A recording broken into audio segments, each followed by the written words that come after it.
പശ്ചിമേഷ്യൻ സംഘർഷങ്ങൾക്ക് പിന്നാലെ അടച്ചിട്ട യുഎഇയിലെ ആരാധനാലയങ്ങൾ വീണ്ടും തുറന്നു. ജബൽ അലിയിലെ ഗുരുനാനാക്ക് ദർബാർ ഗുരുദ്വാരയും ദുബായിലെ ഹിന്ദു ക്ഷേത്രവും ഭക്തർക്കായി തുറന്നുകൊടുത്തു.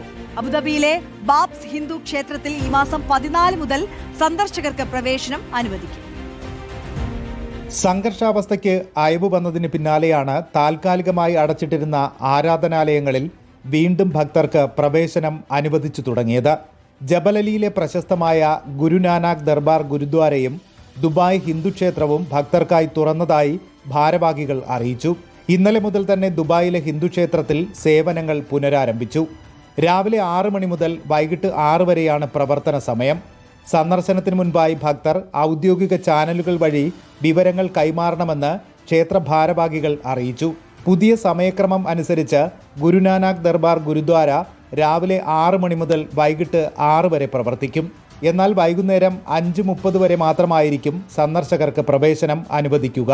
ഭക്തരുടെ സുരക്ഷയ്ക്കും ക്ഷേമത്തിനും മുൻഗണന നൽകിക്കൊണ്ട് ദുബായ് കമ്മ്യൂണിറ്റി ഡെവലപ്മെന്റ് അതോറിറ്റി നിശ്ചയിച്ചിട്ടുള്ള നിർദ്ദേശങ്ങൾ സന്ദർശകർ കർശനമായി പാലിക്കണമെന്ന് അധികൃതർ പുറത്തിറക്കിയ സർക്കുലറിൽ പറയുന്നു. അബുദാബിയിലെ ബാബ്സ് ഹിന്ദു ക്ഷേത്രത്തിൽ ഈ മാസം 14 മുതൽ ഭക്തർക്ക് പ്രവേശനം അനുവദിക്കും. ചൊവ്വാഴ്ച മുതൽ ശനിയാഴ്ച വരെ സന്ദർശകർക്ക് ക്ഷേത്രത്തിലെത്താം. രാവിലെ 9 മുതൽ രാത്രി 8 മണി വരെയാണ് പ്രവേശന സമയം. ക്ഷേത്രത്തിലെത്തുന്നവർ മുൻകൂട്ടി പേര് രജിസ്റ്റർ ചെയ്യണമെന്ന് ക്ഷേത്ര ഭാരവാഹികൾ അറിയിച്ചു. ദുബായ് സെന്റ് മേരീസ് കത്തോലിക്ക പള്ളിയും ആരാധനയ്ക്കായി തുറന്നു.